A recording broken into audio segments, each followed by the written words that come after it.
one for chain conveyor, this one. And then sa essay, I think kung tama ang tanda ko, dalawa sa introduction, isa sa dalawa sa basic concept,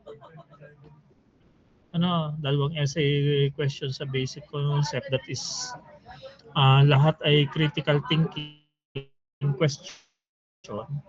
You cannot directly yung typical na enumerate and discuss, meaning you need to understand the concept.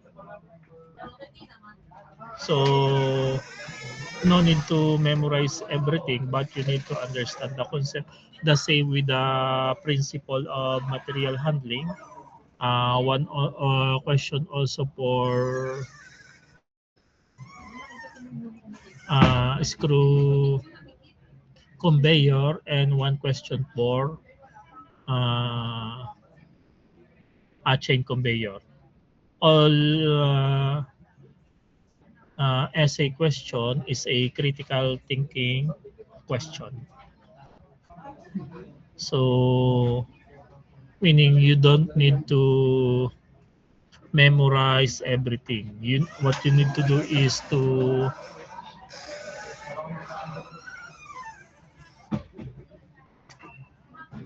understand the concept.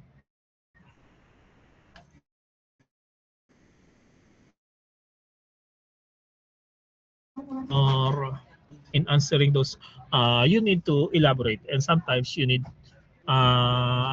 give example to what you to articulate it. It's not the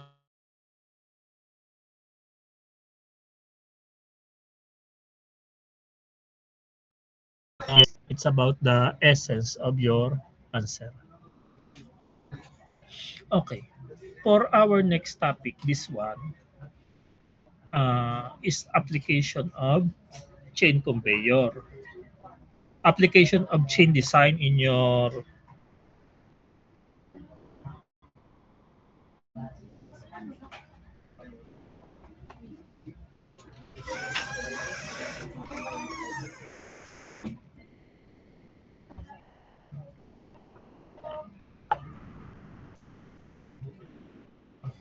application of your chain design in your machine design too. I think maybe first or second topic in machine design too, that is uh, after design of belt, of flat belt. So as illustrated here in the figure, so everyone know what is this. This is a chain, the pitch, uh, the sprocket, the motor. This one is the gearbox, the shaft. So chain alone cannot convey a material. So you need, in order for us to design a chain conveyor, you need auxiliary. You need another component, or we need another accessories. For example, we have a chain. We put a steel plate on the top of that. So if we put a plate on the top of that, of your chain, you already have a what we call apron conveyor. And if you want to have a bucket elevator, we can use belt, we can use chain. Let just put a bucket on the chain. So we have a bucket elevator. The same if we are want to have a paddle conveyor, we just put a accessories on your chain, you put a paddle, you have a paddle conveyor. So chain alone is not a conveyor. You cannot convey a material, chain alone. We need auxiliary. So when it comes to the principle, this is the basic principle as illustrated. Now, this is the common principle. And common core principle when it comes to design a system and equipment. We have the safety, of course. I always say uh, the first consideration in design is safety. And the functionality must be always given. Otherwise, your design is a failure.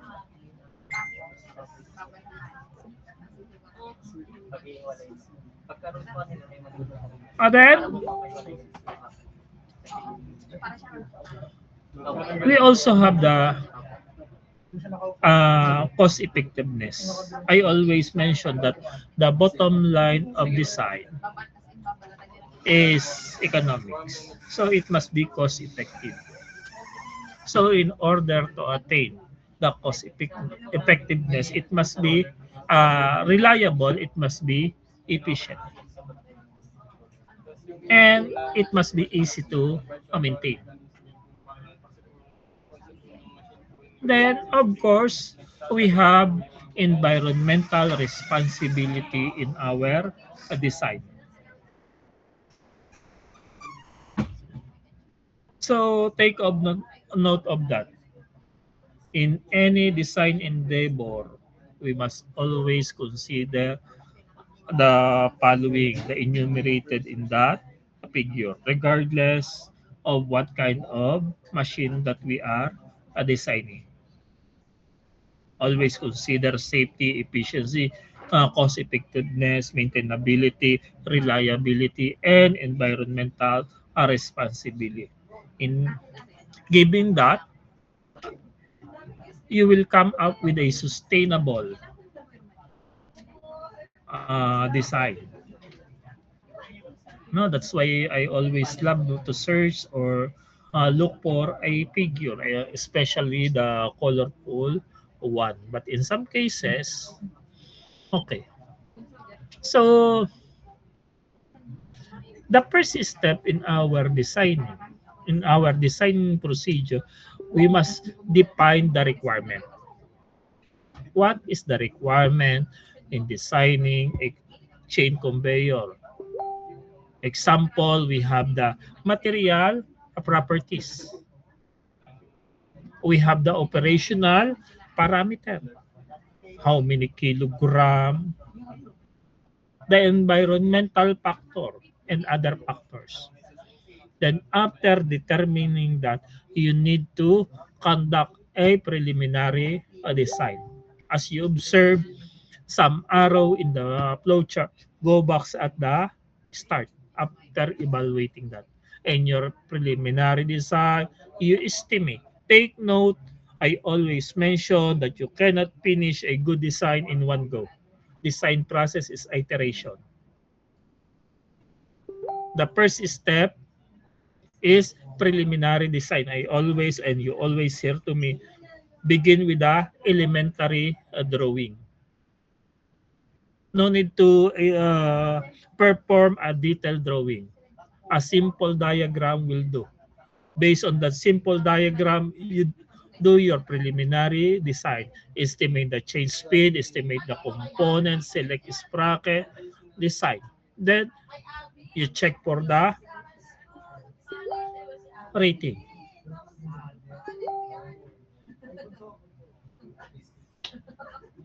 And if you observe in our process, there are so many stop points and always asking for you to check. Take note, in our design, we must satisfy all the requirements. If one requirement in the design failed, the design itself failed. It is not about a majority of the requirement is satisfied. At the end of the day, even if you have a higher rating in other parameters, just one parameter that failed to comply with the requirement, the design itself, the whole design is not acceptable. Take note of that. Even if you search the best material, you satisfy with flying color, the capacity, and only one requirement, let's say noise level, or let's say the tension, or whatever the one requirement. In that case, you need to go back to your start. You can go back to your preliminary design. You need to find out in what part or in what step or what parameter I fail to consider. That's why if you observe in any endeavors when it comes to design, it is a continuous cycle. It always there is always an arrow pointing back from where you start. So I always said to my student, I always mention, you cannot complete much better a good design in one go.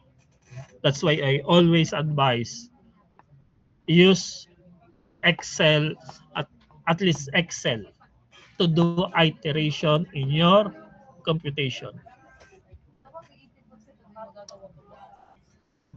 Okay, wait, it jump upward and so fast.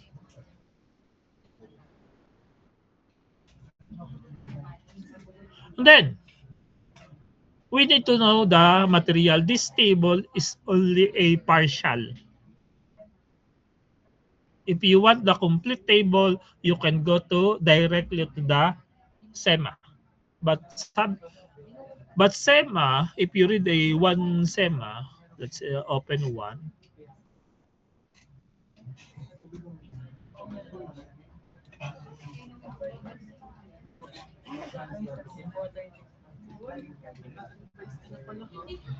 Stop sharing.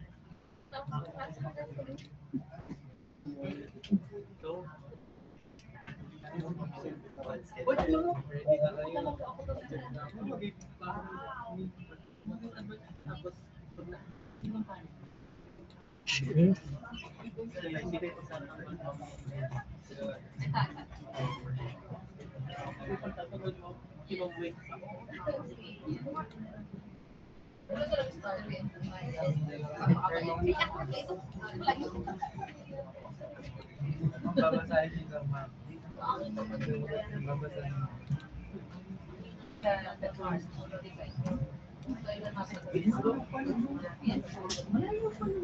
Uy, March na next year.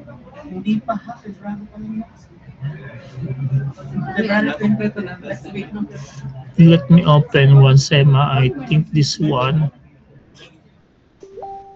This is the example of SEMA. I think this one is SEMA what? SEMA for belt conveyor. So I just want to show that one SEMA is made up of approximately 500 pages. So for us to read the entire book, that's why I recommend you secure a copy of our my lecture notes. My lecture note is just a compilation from SEMA, from internet, and from many, what do you call that? Many resources. My lecture is what I discussed during the class. So the table is here. I think this one. Ah, this is the example table from SEMA. And most of table and formula at the using SEMA is in English a unit. Now I think you already see that. So this is just an illustration.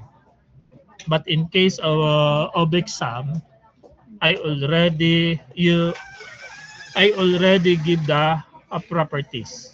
No need to use any table. For example, let's say I use coal, I already given the density.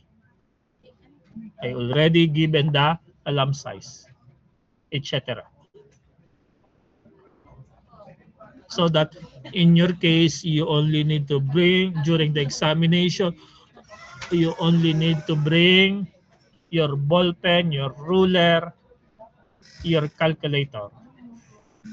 No need to bring money. That's why I hate to give another exam. Most of my exam, you know that I do not collect any monetary. I always mention the small amount will not make me rich, but it will make me poor. Ipaghihirap ko yun, hindi ko yun iyayaman. Yun ipapasko ko na sa mga bagsak. Ano? Yan. Oo daw, sabi ni Marta. So may papasko na. Sino pang gusto ko mailibre ng madaming beses? How about you, Mark? Gusto mong ilibre kita ng madaming beses? Masaya yon. Okay, so let's go back to here. So, unlike screw conveyor,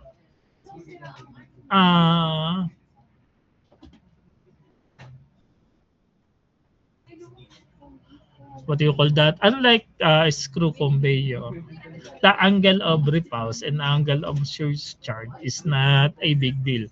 But in an open conveyor like chain, like belt, the angle of repulse and angle of surcharge is especially the angle of surcharge, have great effect or significant effect on your capacity. What is the angle of repulse and what is the angle of what do you call that? Angle of surcharge. So angle of repulse is the angle form or the steepest angle form when you pile something, let's say sand or any materials with that remain without sliding, that is in stationary. But the story or the angle will change when the material or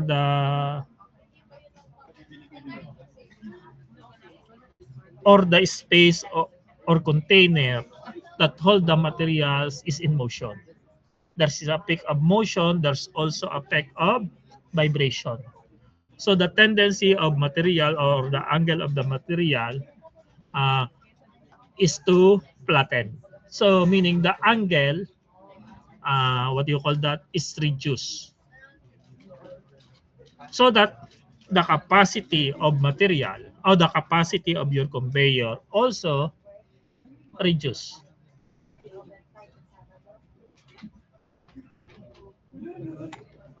Now, the angle of repulse and angle of surcharge is greatly affected by the size, the shape, and in other words, the properties of your material being handled.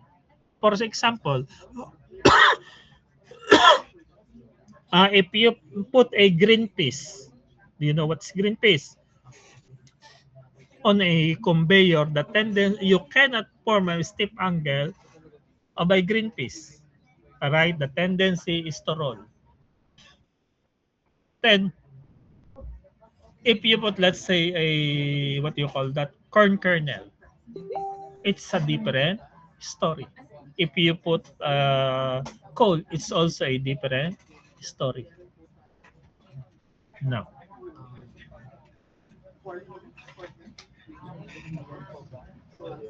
Another factor that will affect our design is the operational capacity or the operation. I mean the operational parameters. So the operational parameter, it can be your capacity, it can be your operating schedule, it can be your speed. Of course, the conveyor path and geometry will affect. Is it horizontal? Is it vertical? It is Can we use a chain conveyor in a vertical application? Yes. So when you use a chain conveyor in a vertical configuration, it will no longer called a chain conveyor because you need a bucket. So the name will become a bucket elevator. But still, in the essence, it's still a chain conveyor. But to be specific, that will become a bucket elevator. Like if you put an apron or a steel plate on the top of your conveyor, it will no longer called uh, a chain conveyor. It will call a apron conveyor. But in some cases, some engineers still call it a chain conveyor because the main component is the chain.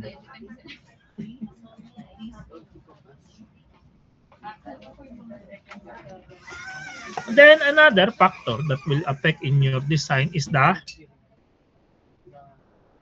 environmental inside condition. Of course, the humidity, the precipitation will affect the properties of your raw material. The dust, the fume, the corrosive, of course, the space, a limitation, the availability of power supply. In some cases, in some application, you need a diesel engine as you use diesel engine as prime mover. But in some cases, we use a electric motor. Take note in selecting electric motor, be specific in your selection. What I mean be specific, in searching a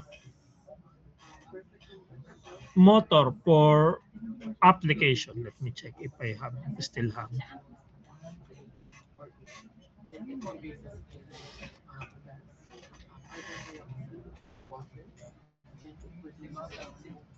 I think this one.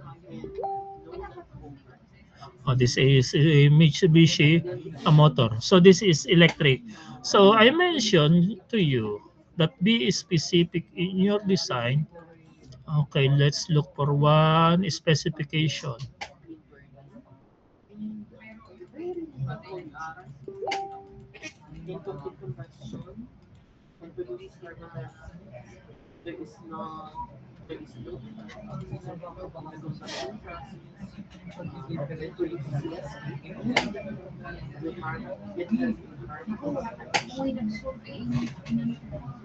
Oh, for this one, what I mentioned earlier, you look for specific. This one is for indoor type. Of course, there is outdoor type. You cannot, it is not recommend to select an indoor type and install it for outdoor application. Don't expect to perform well. Let's look for another.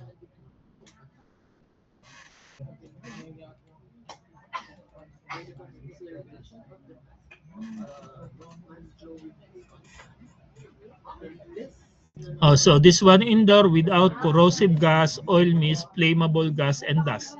Because this one is not spark free.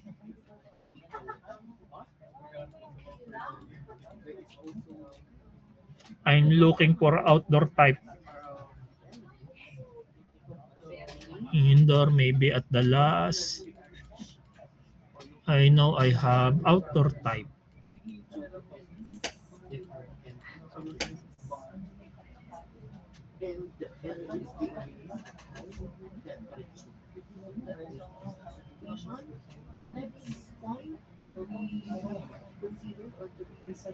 Totally enclosed.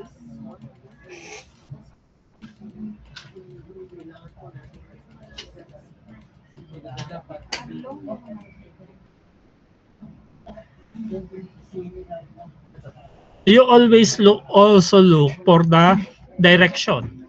We have clockwise, counterclockwise in actual application. there are some specific motor. Why? Because of the space limitation. Maybe you want to put this motor at this side, but the space required you put the motor on the other side.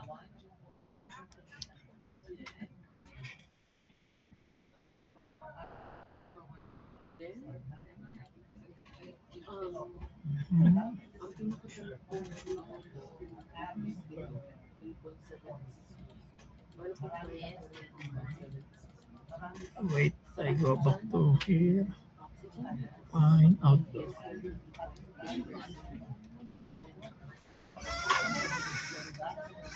Oh, this one. This one is a outdoor type. Be careful in selecting a motor. And if you observe in my our every class, especially when I'm lecturing about design, you always find out that I'm using the actual catalog. I have a lot collection of so many catalog because that is my bread and butter. I'm that is my professional practice. I use this one during my design of belt conveyor. So this one is come from the supplier. So you look for a specific application. You look for a specific. If you observe this one, outdoor type with brake. So why we need a brake? In some case, the delivery of material need urgent stop. Uh, if you look, this one is dust proof, waterproof. So you can apply that. You can apply this one for outdoor application. The model is GM JLP LJP series 11 to 37. So that this one is the general specification. Be careful in selecting the equipment. This is the actual dimension. How are you going to use it? For example, you select the motor. You look for the kilowatt. Of course, this is your selection parameter. Then you can draw it accordingly. I always advise when you are doing the layout, use 1:1 so that you can check, you can verify how much space is remaining. You use the actual dimension. So in that case, you can check what is M is the width of your motor, L is the length of the total length. So if you check the total length of a particular motor, let's say this gear size SN, gear ratio of 1/3 and 115, I have 876 mm. I think, yeah, mm. Imagine the size of that, a motor. Imagine the length of motor is 1,100, almost 1.2 meter. Imagine how big and how heavy is that motor. Maybe you look at the motor, you think that is one dangkal only or approximately in 8 inch in actual application and heavier application. That is not the reality. Some motor are heavier and bigger than you. That's why in designing in preparing the layout, you need to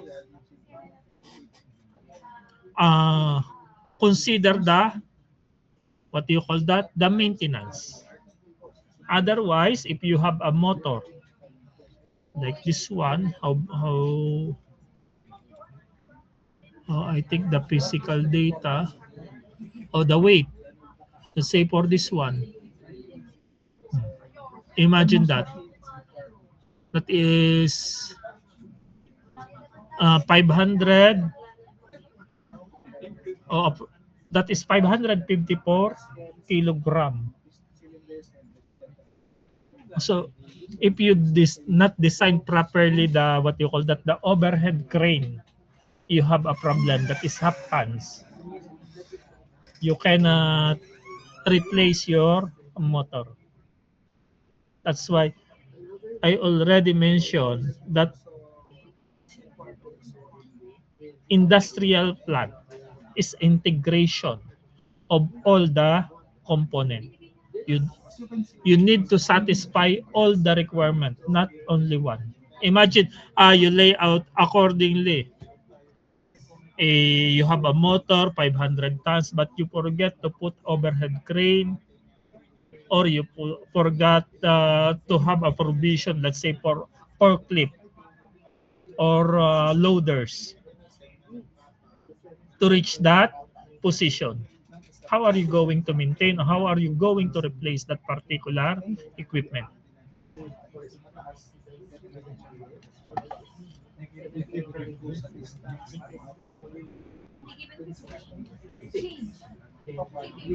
Then of course we have the safety compliance. Imagine the size of motor and you forgot uh, to install the or prepare the overhead crane. Yeah, it will maybe after 5 years or 2 years, but you need to prepare. Everything you install, someday it will fail. You consider that. Maybe not sooner, but later, it need to be replaced. Okay. So this is, I think, I no need to explain already, but I put it here for you to review and recall the principle behind the chain.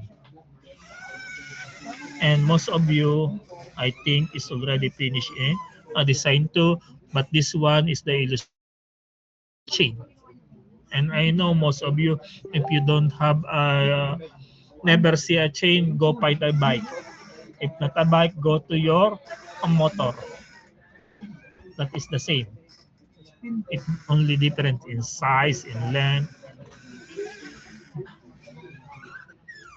This type of chain is also used in conveying the drag chain. This one, I think this one is apron. We have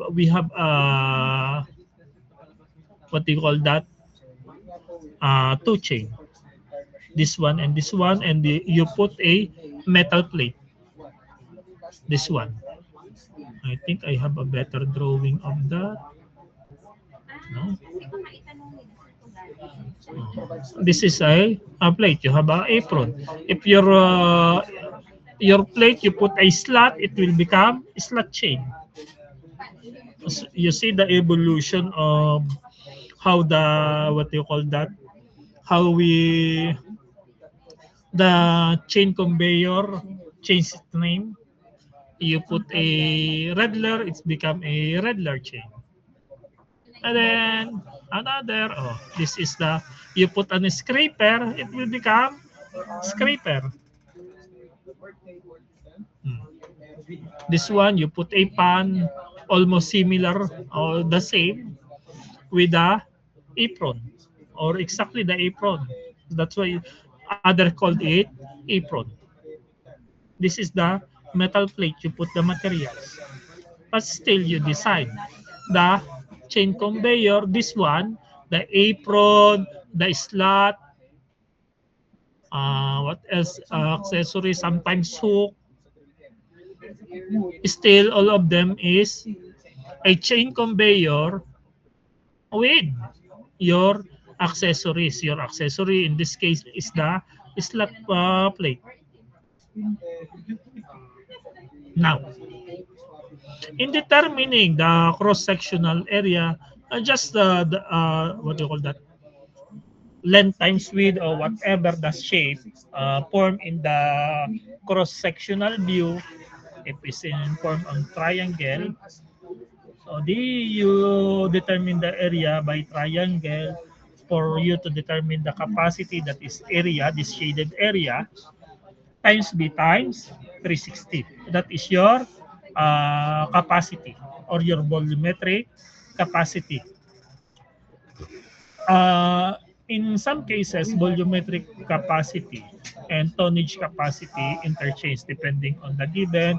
You can mention that the capacity is in terms of volumetric, but most of the time we use, not always, but most of the time we use base the capacity on tonnage because uh, the capacity in terms of tons or in kilogram uh, is the one you use to determine the torque, not the volumetric capacity. And then the same, that is for conversion only. And then we use the take up. So the take up, but there is a mistake in this drawing or maybe failed to show, uh, is used, supposed to be there is another sprocket height. Is used to maintain the tension. So this one is the moving part. So in case it required to lose, this one will be adjusted. This one, the take up sprocket are the one or the one that compensate the loss or increase in tension. It will automatically adjust because if you lose your tension during the operation and let's say you have a little misalignment, what will happen? It will goes like this. If you observe, it happen in your bike, in your motor, because of loss of tension and misalignment. So this one, sometimes is what you call that, hydraulically operated, sometimes is operated by weight. It maintain the tension along this conveying part. Most of the formula, if you observe, is you already seen this formula. I think you already seen this formula during your machine elements. dP is equals to P over sine 180 over N. That is in machine element 2, I think. But I don't know how many machine element do you have now. But still during the design of gear and sprocket. So no need to discuss one by one the formula. If you complain that some formula is what do you call that, intentionally bypassed by Sir Alan or not discussed by Sir Alan, you have a problem with me. Let's talk and I suggest you go back to your machine element and machine design. I will ask you the question, what are you doing in my class? Supposed to be this formula, and this diagram, you already encounter this. How about if you encounter this one during your static of rigid body and also during your machine design, you have the torsion and you have the bending moment. And when you rotate this one, it will become a reverse and repeated. This one is a combined load. Kathleen, do you remember this diagram? Or you don't want to remember it anymore? You see, it's not about what you call that. It's not about conveyor. Most of the problem you will encounter is about the subject. How about this one?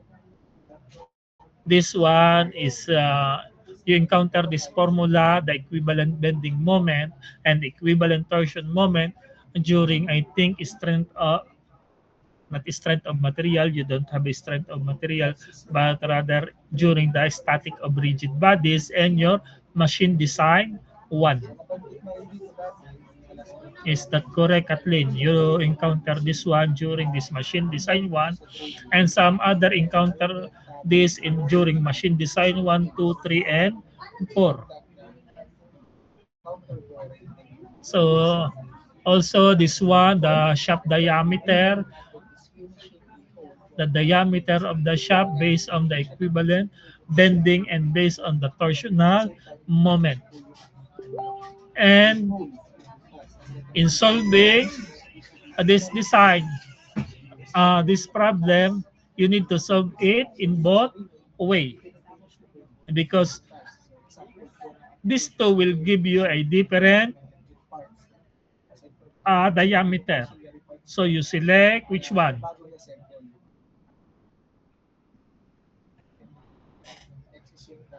You select the largest value because it will satisfy both. If you select the smaller value, maybe it will not satisfy uh, the other requirement. But take note, it doesn't mean that it's always a bending, it's always a torsion. It depends which one is greater. And then another, I think you have a bearing discussion in your class. So most berry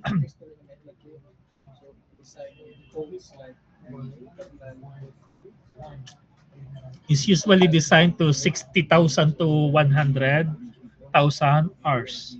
It depends on the application or the design. Sometimes the bearing is designed as a medium duty. Some bearing is designed as heavy duty.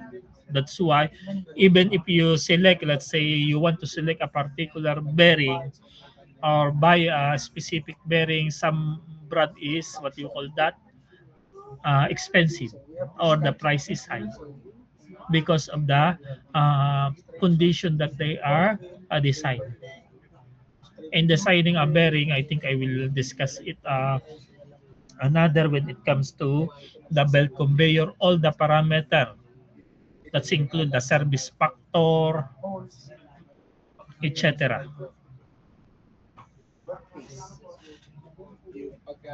And then another, we have yung power.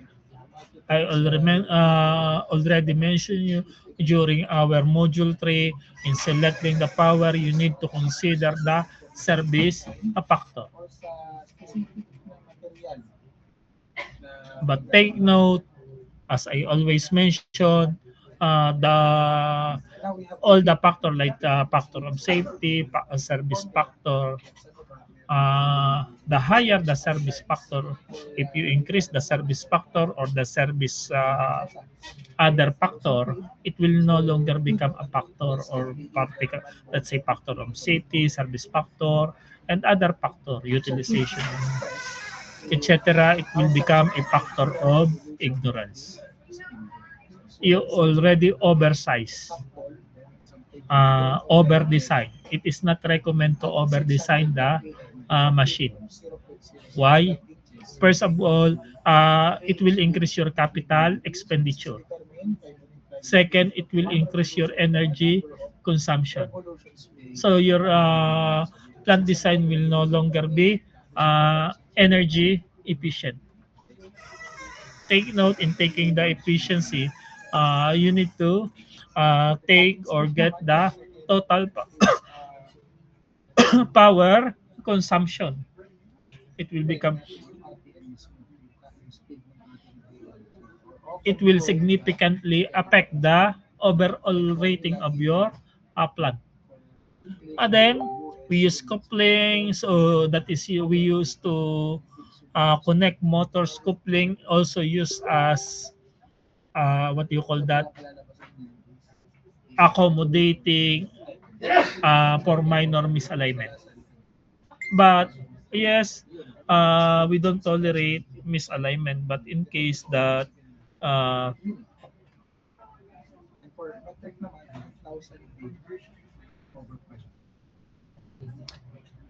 ito yung standard na cutting speed for this steels. Okay, so for aluminum, we have 200, same as in brass. Okay, for cast iron, 100 to 150 FPM.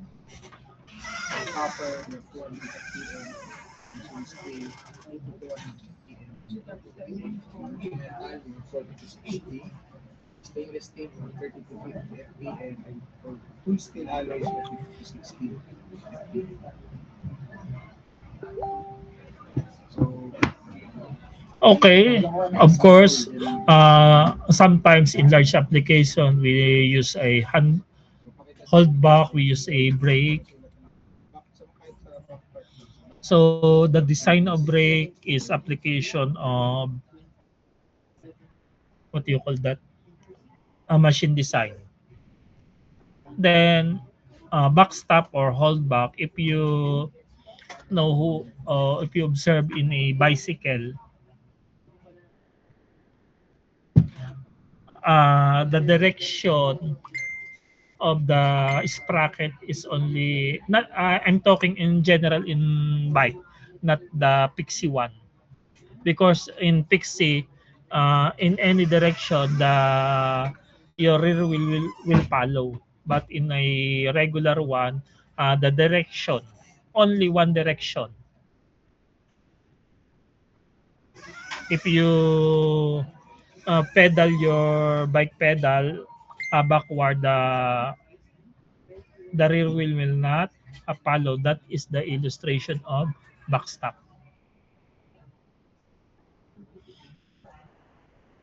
And then we have our take up. I already mentioned that the purpose of the take up is to provide a sufficient tension. It compensates for the loss in tension. And sometimes it absorbs the dynamic loads. Especially what you call that, abrupt or not, what do you call that, abrupt change in load. Sometimes some gear is what you call that, or bearing is maganit or hard to rotate, the take up absorb that. And then in tension calculation, the effective tension calculation. The effective tension calculation is the summation of all the uh, tension or contributory to your tension. In your problem, no need to quant this one. I forgot to remove the, what do you call that, to remove all the number, because why do I forgot, during the revision during the revision of the equation, I already lost the count of a numbering, because sometimes I need to insert another equation, but in the discussion of this module, even if I remove the equation, or sometimes I mention used equation, this I usually I put the equation directly below. I think like this one. We go to the lower portion or to the example. Uh, Sometimes I forget using equation, but like this, I put the equation directly. So no need to recall. In case that the calculator is wrong, the calculator is wrong. Ano, maybe during the preparation of this one, for example, this one, using formula from section 4.2, that is my problem. Sometimes after putting this one, I forgot to, sometimes I insert another section. That's why I suggest do not look directly. Maybe we can check this one if it's still in 4.2. Using formula in 4.2. look for this equation below. This is the formula originally in 4.2. But disregard the equation a number because this one I think revision 7 or revision 8 already. So I forgot to change the number or I lose the to track the equation a number. But no worry, in the solution, the equation is already there. From table 2.1, I think I will remove this because some of you will look directly to table 2.1. If you open SEMA, it will become equation table 3.1. So much better if I use remove the identifying a number. As discussed, I remove this one. I just put right.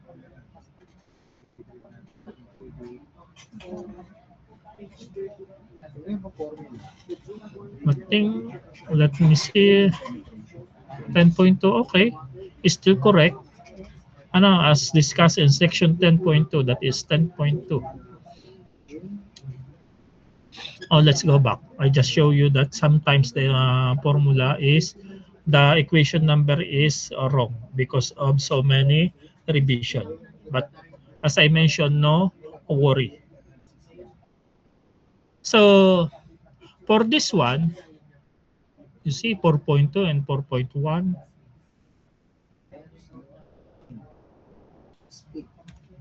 Much better.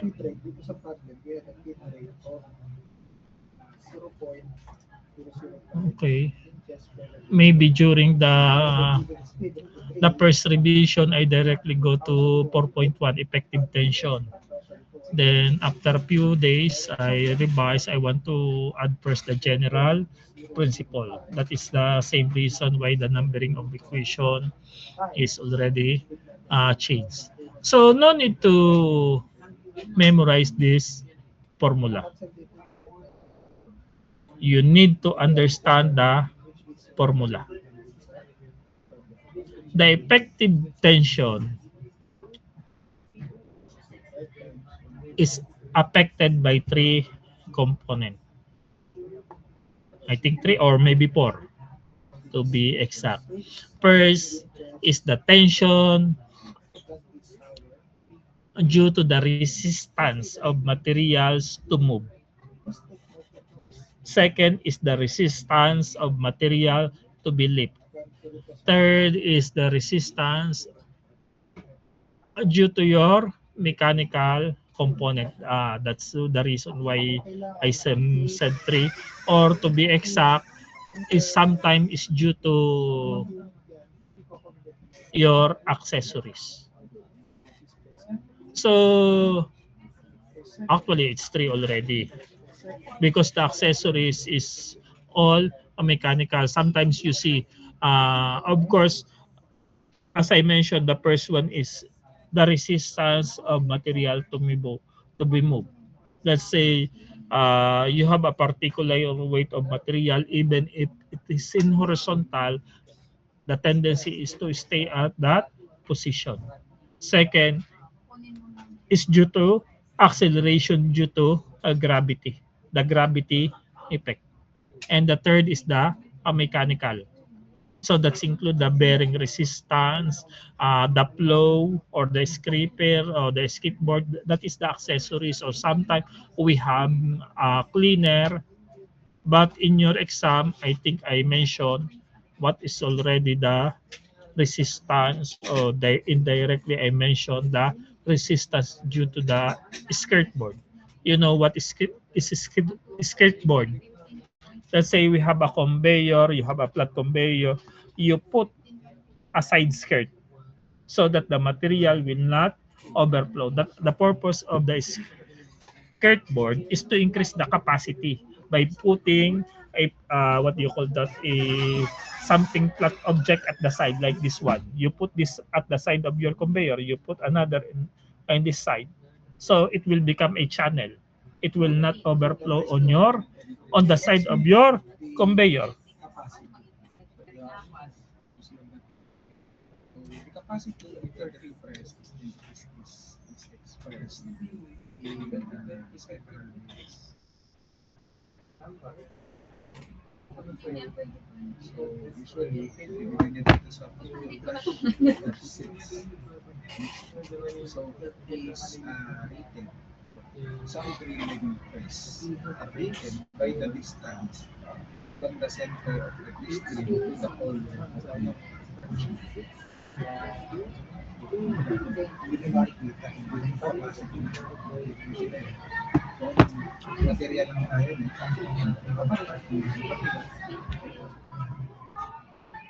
So another rating is given the distance the speed that can travel from its up. Then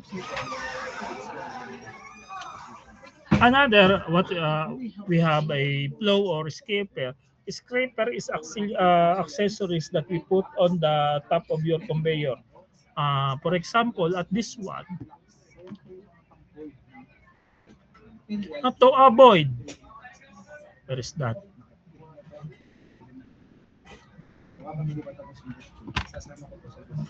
For example, this one is your skateboard. The one put in the side. This is the skateboard. So in case of loading, when you load a particular material, let's say sand or whatsoever, it it will form a triangle here during the loading. So like this one.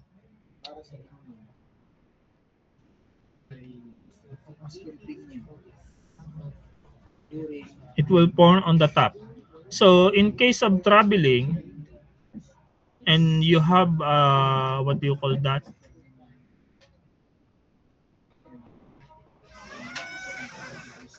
Overloading. Let's say it's overload here at this part. During the transport, the tendency of material will be flattened.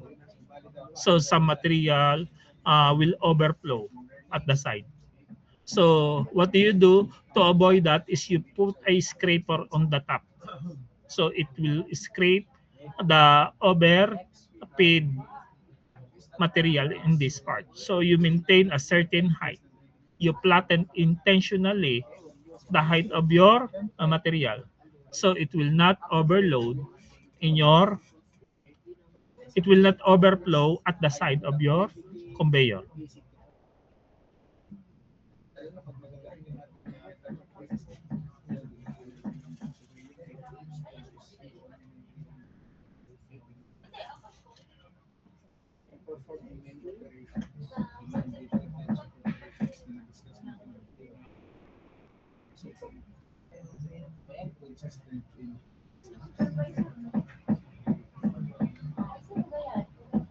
Pero syempre meron din disadvantages. The use of machines is limited. Now, for example, in this example that you will check if I'm wrong or correct, what is that? I think this one, it is mentioned that the chain cleaner, this is accessory. You have a 80 Newton drag force. You have, it mentioned that the vertical lift is 8 meter. The chain, what else? Nothing else, I think. So accuracy depends on the drill and requires proper setting. Pray. Machine. Adjustment table. Size ng predicting. Design.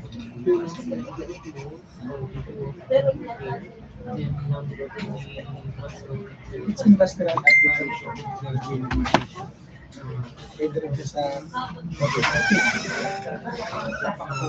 Sa engine blocks, cylinder heads, construction na. Steel beams, concrete drilling, pag-assembly. Sa manufacturing, but sa design, hindi ko nakala ng solution shop, sa mga solution shop, yung fabrication shop.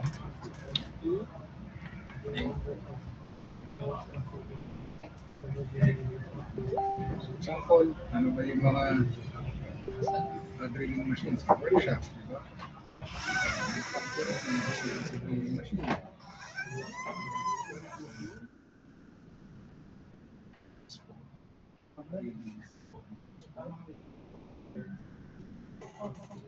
Hanggang dyan lang po yung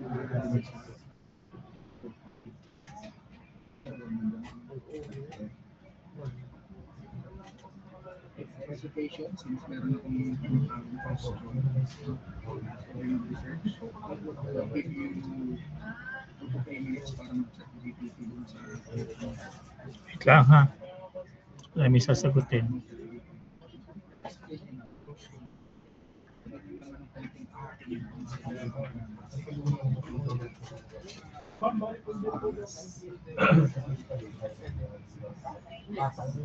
Siyempre, yun, nag-aalangan mo sa GPT, bukas yung step na every 2 to 3 minutes, sabi ko, possible ng tawag sila.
At nandito tayong dalawa, nagtuturuan kung sino ba ang siyang mali at may gawa.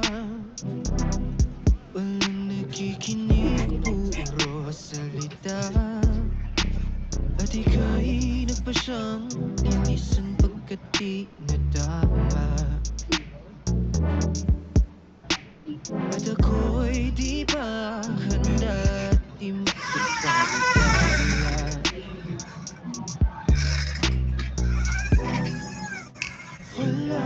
Wala na ba? Di na ba naingat?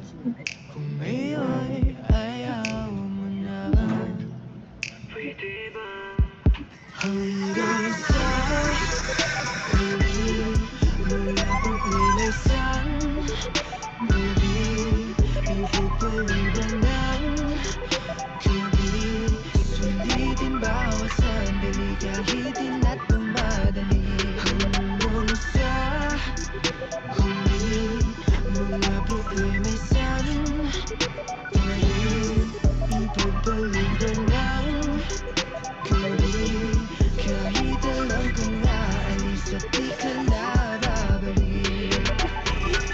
Hawak ang kamay, pinipilit na di maghiwalay, ngunit di ko pinepwer sapagkat alam kong di ka na rin pasasabay sa pag-agos ng luha na pinapalit lang ang alaalang paraisong nagmistulang delubyo.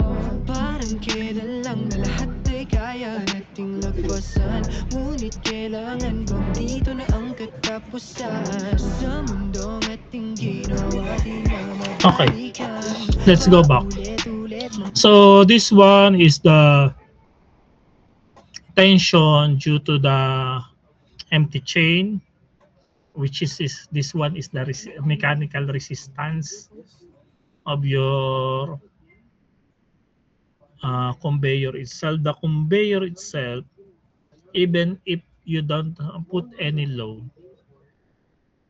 it required a certain amount of horsepower to rotate the sprocket. And then another is your due to your material.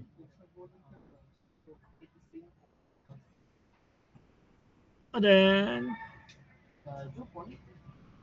I think this one, kindly remove the other Y in your copy. That is overtype. Then the amount of force to lift, that is height, just a simple height times the weight of material times your G, that is 9.81. And due to your skateboard or your auxiliary, this one is also auxiliary.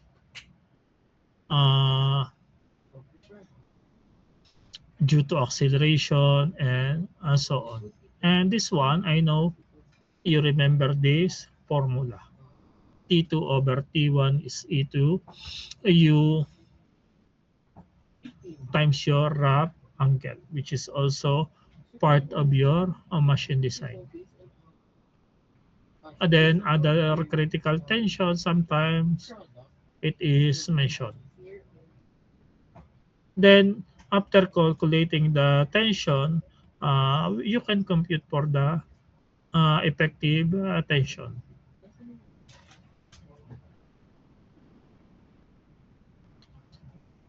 Then you select for the chain. The same procedure you use during your machine design. But you consider your chain factor of safety. So for general duty, I don't know if this one is discussed. Duty, we use 6:1 to 8:1. That is the ultimate tensile strength times the maximum operating tension. In case of heavy duty, we use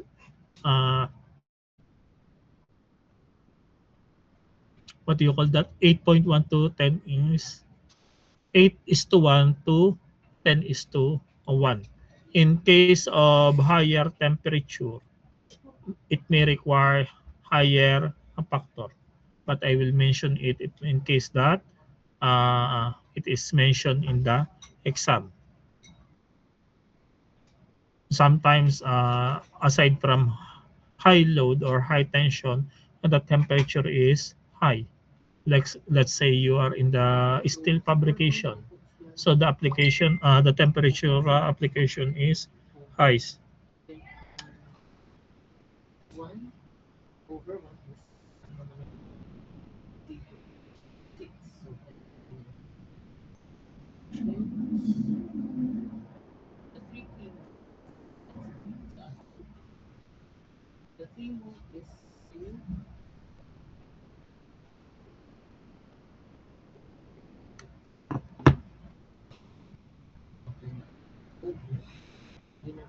And then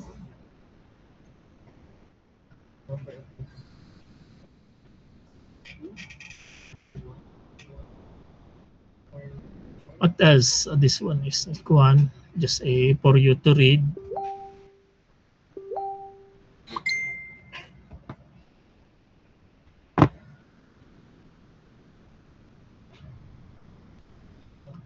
Then we proceed to your, this one is basic for you to read only. I already mentioned this one several times, but I still incorporate. Then sometimes it depends on the material. You need to put the suppression, you need to put inclusion, or you need to put noise reduction. And in some cases, what do you call that, the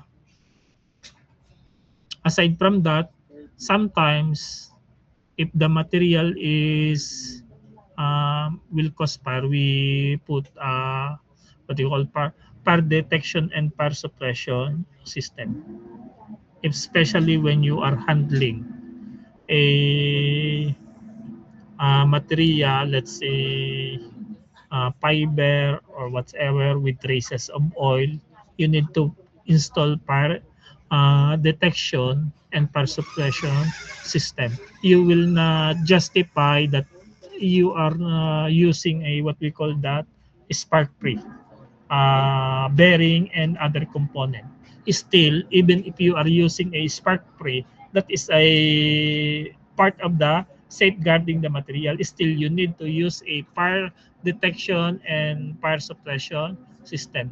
So sometimes you will install a sprinkler directly pointing at the material being conveyed. It is better to sacrifice a few materials to get wet rather than what you call that uh, to sacrifice the entire industrial plant or maybe the component or whatsoever. And most of all, it is better to put additional expenses, but in your case, the monetary part is not a big issue, uh, than to say sorry because there is a fatality in what you call that in your plant. This one is not related to conveyor, but this one is part of safety. If you remember, I think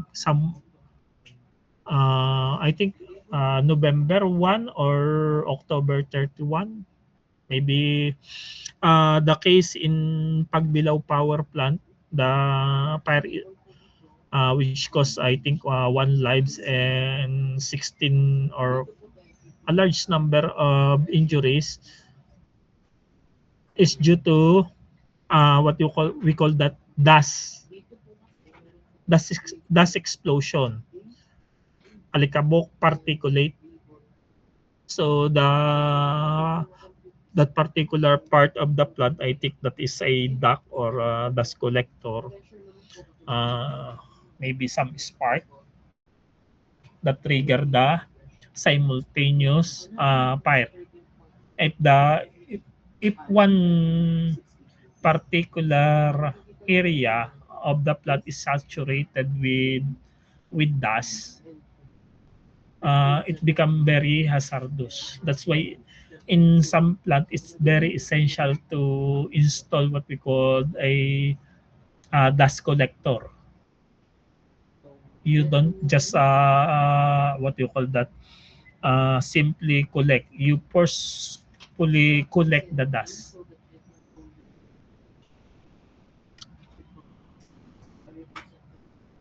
And then I think maintenance, designing for a maintainability is crucial for long term. You always assume that all the components you install uh, in your conveyor or any part of the plant, you need to replace it sooner or later. So you provide sufficient space. Like what I mentioned earlier, uh, using this catalog, even if you called your friend and your classmate, you cannot manually lift this type of motor. If you lift this manually, let's say we have this one, we look for this one. You call your friend and you install this one, which is 185. Theoretically, by 4 person or 3 person, somebody can lift this one. But this one, you will be reported uh, by the safety engineer. This one is not recommended to lift manually. Uh, Even if you mention, I'm a strong man, we can lift this one. It is not recommended to lift a heavy component manually. Aside from putting yourself in danger, you putting the equipment in danger.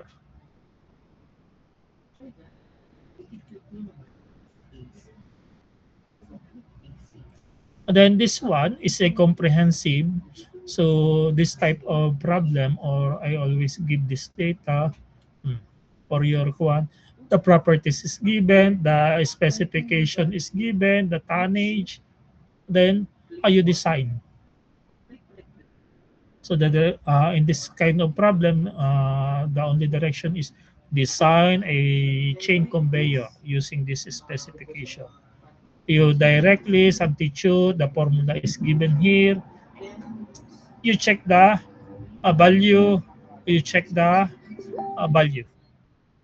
If the if in any point my calculation or my substitution is wrong, kindly correct it. No need to bash me in the social media or whatsoever. You are old enough to follow the process. Points, for example, 0.069, you look somewhere here, you replace that. You use that value. Or then you replace, you arrive, and then you correct. You do not go to me and bash me and tell me this is the correct one, or during the exam, let's say I give this same problem, you correct it. You don't justify that your value is, according to your Xerox, the value is, let's say, 13.995 kilowatt. For example, this one, we have the service factor. You follow the procedure accordingly.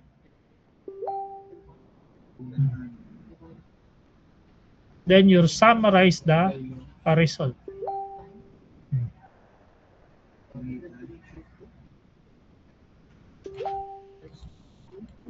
Sabi dito, according to this, recommended size use 30. That is recommended. You know, because if we check again the formula, I think, where is the motor? The motor is 25. I recommended 30.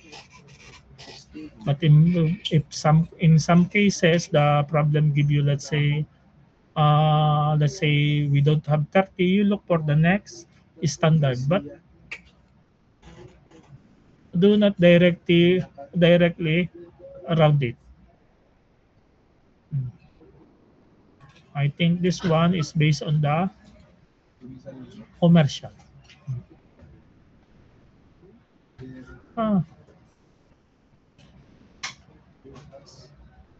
So aside from this, it so happened that I do not use, or maybe I feel sleepy, you can consider the other design consideration.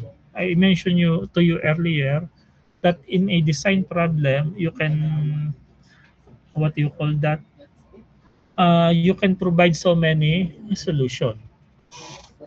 Do not stick to one solution. In this case, I use this method. But if you are going to practice, you may consider another solution. For example, maybe I need another reducer. Using a reducer, maybe I can select a different combination. Or maybe I need to configure another or design another. As I mentioned, I can use what do you call that? Since this one is a chain conveyor, I can use a narrow one but with high speed, and so on. There are so many variation in the design.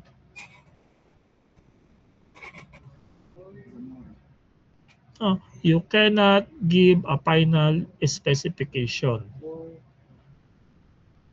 In case of exam, I only required one. But during your design problem, I required multiple solution. Because during the exam, we have a time constraint. But during the design, as I mentioned in lecture number 1 or module number 1, the engineer must be certain that he consider all the possible consideration. So in this case, maybe I need to review the DOLE safety regulation. Take note in this example, we do not directly, sir, we do not directly mention the safety or review the DOLE regulation. And don't mention, I don't want to discuss this one by one, to determine the M of counterweight. We have 3,000 divided by 9.81 times 2. You are old enough to understand that. What you don't understand is how to follow and use that solution. What you need is to understand there are a lot of possible solution. Maybe some of you can look for a better solution. Take note, this one is just one of what we call that, one of the possible solution. This is a design. But take note, sometimes, in some cases, you consider that particular solution. Maybe that solution don't have significant effect on your value. Let's say you arrive with 25, still you will recommend 30, still you will recommend 30 horse, 30 kilowatt. You arrive with 29. Sir, this one is must be precise. That's why I don't recommend so many decimal places in here, because at the end of the day, you look for the standard value. You look for the component that are available in the market.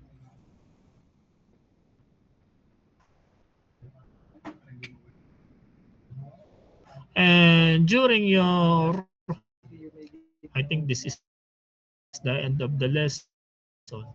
And during your 3 hour, try to answer. You look for the question that are possible to be given.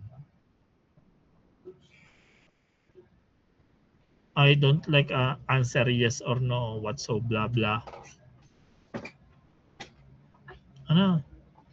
Maybe you don't need to answer. This is a basic question, but maybe you need to review a question or look for the answer. For example, explain why chain conveyor are prepared over belt conveyor over handling hot, abrasive, or abrasive. But of course, the answer is very easy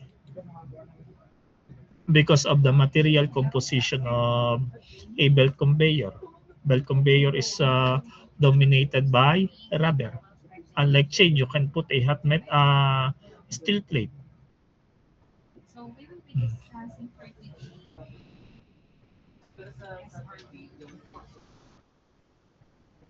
For example, this one. Discuss the trade-off of choosing large number of teeth for drive sprocket.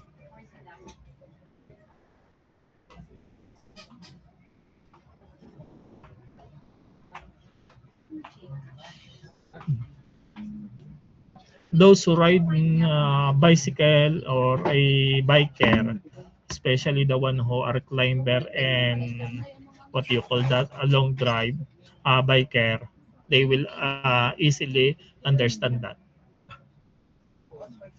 Uh, a low-tip sprocket will deliver a fast-moving bike, but during the climb, it's hard to pedal.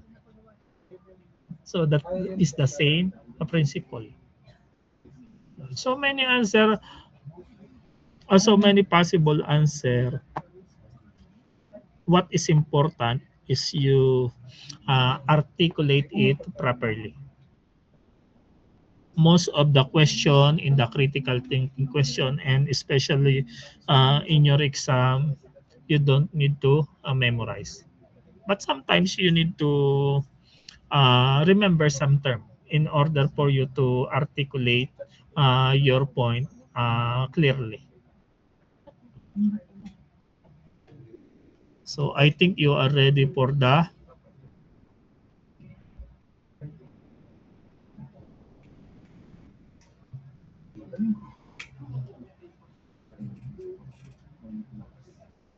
you are ready for your prelim exam.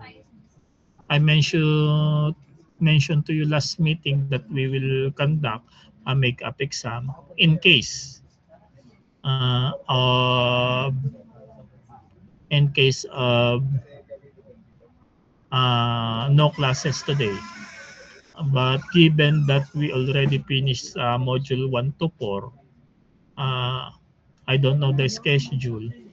We can proceed this examination as per schedule. So that is your prelim examination. That is will be our prelim examination. That is another work for me to be Pwede na assign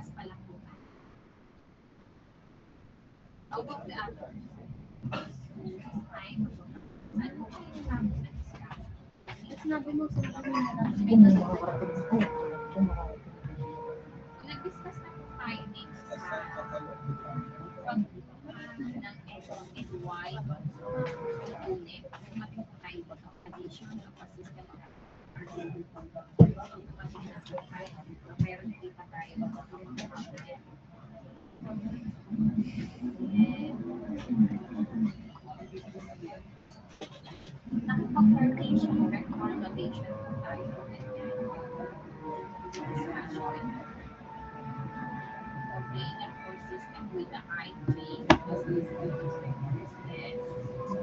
any question.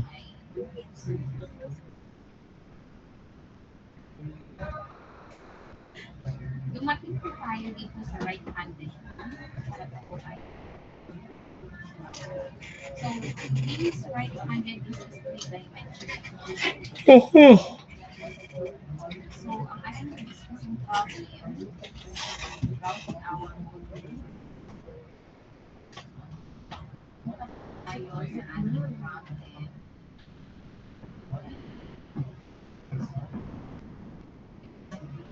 so if you don't have any question, you proceed uh, to your project proposal. It doesn't mean that you already submit one or two. Much better if you submit another proposal, more chance of winning. Take note, I ask you to submit a proposal with a title, a design of a sustainable, something like that.